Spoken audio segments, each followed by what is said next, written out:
par exemple le pasteur ne vient pas, dit oh papa, je ne serai pas là, nous commençons à 14h, mais j'ai quelque chose à faire, je ferai en 30 minutes avant, mais toi sois là, ouvre la porte. Amen. Donc c'est ça, quelqu'un d'autre qui est en train d'aider le pasteur à accomplir ce que le Seigneur lui appelle à accomplir. Quatrième chose, la loyauté est basée sur le principe et non sur les émotions. Dis amen. La loyauté est basée sur le principe et non sur les émotions. Vous savez, il y a beaucoup de gens comme enfants de Dieu agissent par des émotions. Amen. Ouais.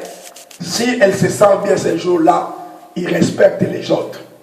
Mais s'il ne se sent pas bien ce jour-là, il est tellement agité qu'il n'a pas de principe de respect. Parce qu'il ne sent pas. Donc, il est émotionnel. C'est un homme émotionnel. Donc, il prend des décisions émotionnelles. Non, la loyauté et la fidélité, c'est un principe. Donc, c'est Dieu qui a institué ce principe. Et c'est parce que c'est Dieu qui l'a institué, alors chaque personne au moins doit se gêner, doit alors obéir et être sous la loyauté. C'est vraiment important, c'est vraiment important, c'est vraiment important. Dis amen. Cinquième chose, la loyauté vous coûtera quelque chose. Celui qui veut être ami du monde sera ennemi de Dieu, comme Jacques 4:4 dit. Celui qui donc veut être ami du monde sera ennemi de Dieu. Il est important, frère, de noter que la loyauté te coûtera. Il y a un prix à payer pour la loyauté. Dis amen. Il y a un prix à payer pour la loyauté. Vous savez, frères et sœurs, j'aimerais vous dire ceci. La loyauté ne commence pas quand tu deviens leader. La loyauté commence dans les petites choses que tu fais dans l'église. Ouais. Vous savez, je vis beaucoup de gens, quand ils sont devenus, dans comme leader, des places à commis très fort dans non, la loyauté commence quand tu n'es pas encore leader. Donc, tu dois apprendre cette notion en toi. Amen. Il faut l'introduire dans votre propre vie. Et d'ailleurs, c'est important de noter qu'on ne peut qu'exercer l'autorité si nous avons compris la notion de la fidélité nous-mêmes. Parce que si nous comprenons la notion de la fidélité, c'est là où nous pouvons exercer l'autorité. Vous savez, celui qui ne comprend pas la notion de la fidélité, a comme une autorité abusive. Vous savez, l'autorité abusive? Hein? Vous savez, l'autorité abusive. L'autorité abusive. Vous voyez les gens qui s'élèvent à comme président parce que lui-même n'a été jamais soumis à quelqu'un. Parce qu'il ne connaît pas se soumettre. Donc il est important de comprendre qu'il y a d'autres choses que l'Éternel installe dans notre vie. Non seulement que nous assumons l'autorité, mais aussi pour que nous puissions comprendre ce que nous sommes en train de diriger. Pourquoi? Parce que nous comprenons que c'est vraiment important que nous soyons soumis nous-mêmes. C'est très important. Et c'est vraiment très important. Écoutez-moi, même dans nos propres familles, nous devons être soumis. Dis amen. Ce que j'ai compris de fois, il est facile dans notre société africaine que la femme soit soumise. Mais il est difficile à un homme d'être soumis. Vous savez cela? Les hommes ont de sérieux problèmes à se soumettre. Sérieux problème. Pourquoi? Parce que nous croyons que la soumission c'est pour les femmes. Mais ce n'est pas ça. La Bible nous dit soumettez-vous les uns les autres dans la crainte de l'Éternel. Donc nous devons nous soumettre les uns les autres. Il y a des temps, le bâton d'autorité n'est plus dans ta main. Amen. Il y a un autre qui a le bâton d'autorité et toi soumets-toi. C'est ça. C'est ça la forme que Dieu veut que nous soyons. Par exemple, il y a même dit, je ne dirige pas ma femme, chaque jour c'est moi qui les dirige. Oui, il y a des temps que j'ai cette autorité de les faire. Mais il y a d'autres temps, c'est elle qui a l'autorité de les faire. Hein? Les autres consomment, on a zand.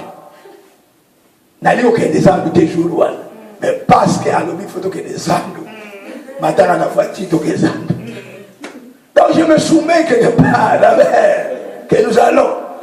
Ouais. Donc on n'était pas seulement la force toujours d'autorité, c'est moi qui ai la force d'autorité chaque jour. Ouais. Vous voyez, c'est clair, frère. La vie t'enseignera ces choses, n'est-ce pas? La vie t'enseignera des choses. Que l'autorité, ce n'est pas chaque jour que vous avez l'autorité. Donc c'est très important. Comme enfants de Dieu, nous devons comprendre que l'autorité, nous devons la gérer. Nous devons comprendre comment gérer aussi l'autorité. C'est vraiment très important. D'ailleurs, le but de l'autorité, c'est de servir. Ça, c'est le but de l'autorité. C'est de servir. Jésus qui dira à ses disciples, il dit, je suis au milieu de vous comme non un patron, mais comme quoi? Un serviteur. Donc je sers, je suis en train de servir. Écoutez-moi, ça me donne de la peine aux membres qui vont à l'église. Le pasteur, il vient à l'église, des fois, il touche ça, il est en train de réparer des choses. Mais les gens qui sont dans l'église, ils regardent seulement comme ça. Amen. Donc pour eux, toi fais pour nous, et nous allons entendre après chez nous encore. C'est ridicule. Donc chaque personne au moins doit participer. Donc quand tu viens, tu dois être un membre contribuant. Tu as un membre contribuant. Qu'est-ce que je peux faire? Pasteur, qu'est-ce que je peux faire aujourd'hui? Amen. Qu'est-ce que tu veux que je t'aide? Est-ce que tu as besoin de l'aide aujourd'hui? Tu demandes quelque chose. Maman, pasteur, est-ce qu'il y a quelque chose que je peux faire? Amen. Donc c'est ça. Au lieu de venir comme un patron et tu reçois seulement toutes choses. Reçois. Et quand il ne la reçoit pas, au commun vous murmurez.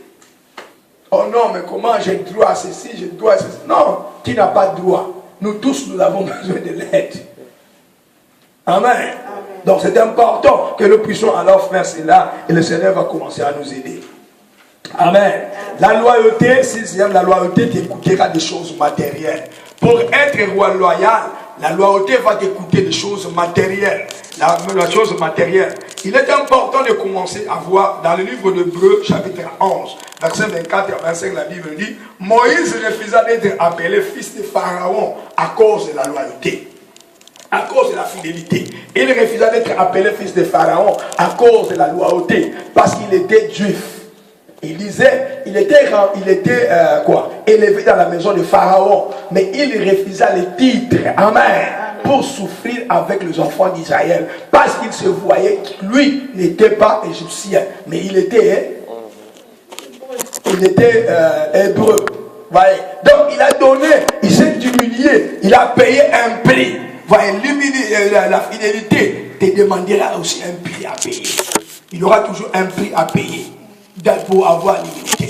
Vous savez, c'est extraordinaire que le prix de l'humilité est à payer pour la loyauté. Une fois, c'est l'humilité. Hein? C'est l'humilité. Je crois que nous tous, nous avons eu des pères et des mères qui nous ont corrigés durement des fois. N'est-ce pas? Durement. Donc tu vois vraiment, c'est comme vraiment, tu es dépaysé même de ce qu'ils ont dit. C'est ton père et ta mère. Et de l'autre côté, bon, comment tu vois, mais tu n'as rien à dire. Tu es là, humilié, mais tu acceptes. Parce que c'est ton père, c'est ta mère, tu n'as rien à dire. Donc c'est ça, c'est que l'humilité nous aide aussi, des fois, dans le Seigneur à accepter certaines choses que nous devons accepter. Gloire au Seigneur. Amen. Amen. Alors, allons un peu très vite, nous allons finir. Quel est le signe de la déloyauté? Même dans le signe de la déloyauté. Le signe de la déloyauté. Nous avons parlé des étapes de la déloyauté, les instruments de la déloyauté et les signes de la déloyauté. Premier signe de la déloyauté. Un bon dirigeant doit guetter et découvrir le signe de la déloyauté. Il est important, frères et sœurs, que nous connaissons. Le premier signe que je vais vous transmettre, un homme déloyaux, il déçoit des gens à un moment crucial ou à un temps de crise. Un homme déloyaux déçoit, peut nous décevoir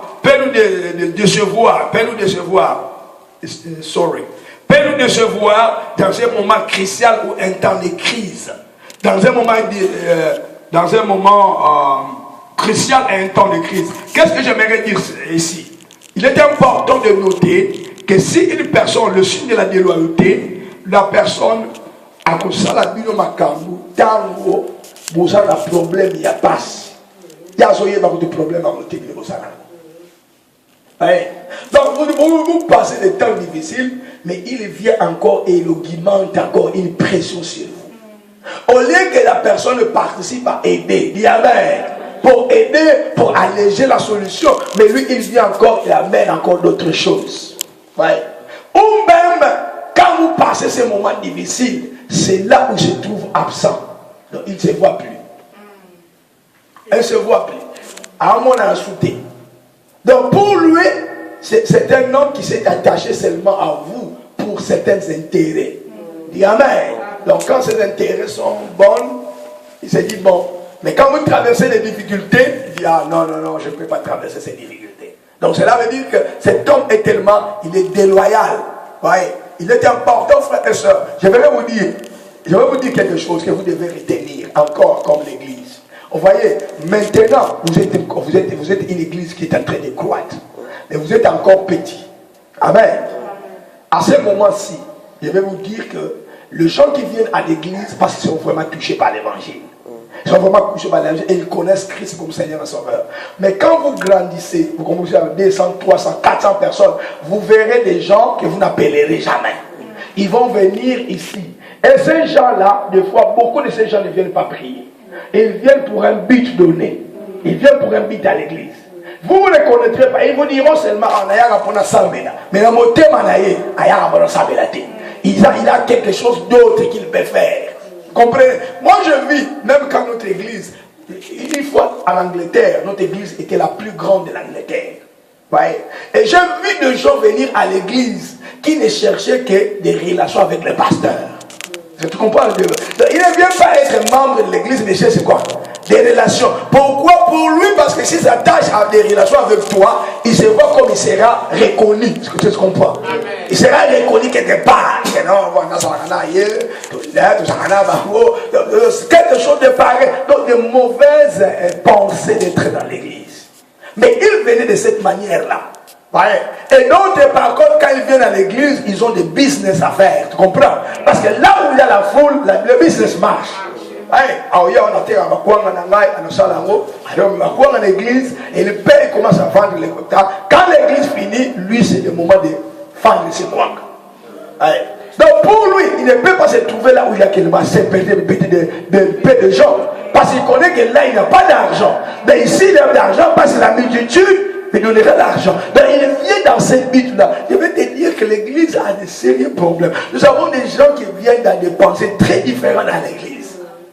Mais ils viennent de cette manière-là. Et c'est pour cette raison qu'il est important. Mais écoutez-moi, si l'église-là est toujours en forme, elle est toujours forte, ces gens seront là. Mais quand ils verront que les problèmes commencent à venir, vous savez ce qu'ils vont faire? Ce serait le premier de quitter. Parce qu'ils ne veulent pas s'associer à ces problèmes qui sont là.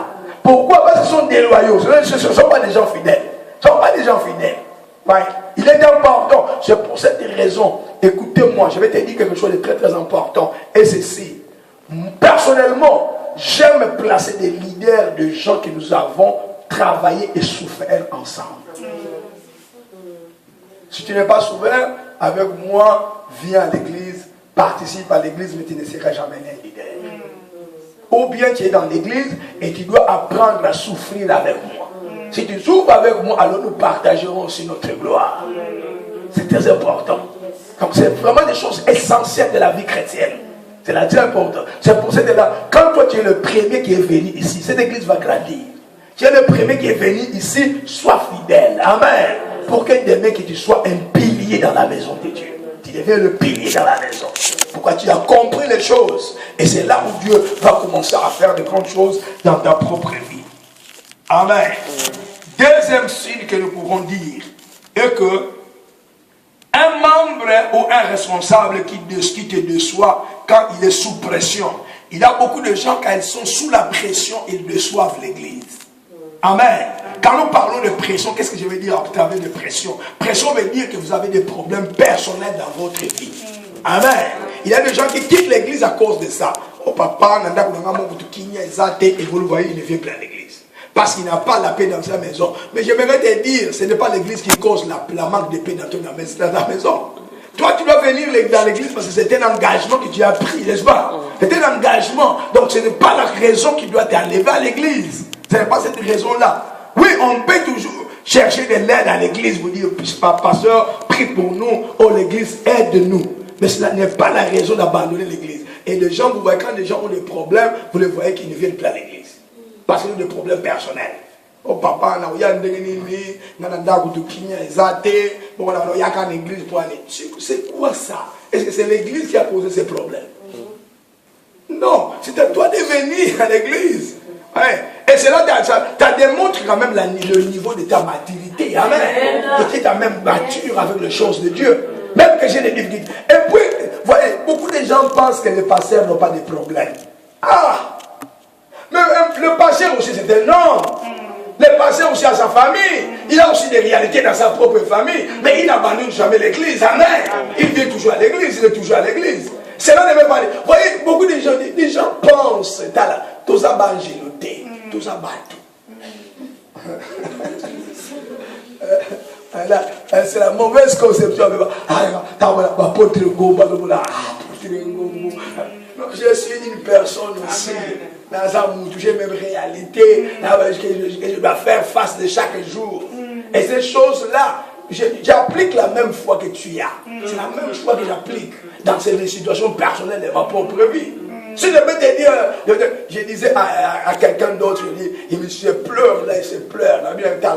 C'est que je dois dépenser au moins chaque fois. Et que peut-être quand je vois le budget, mon budget et l'argent que j'ai est insuffisant du fois. Ouais. Mais je dépends de Dieu. Je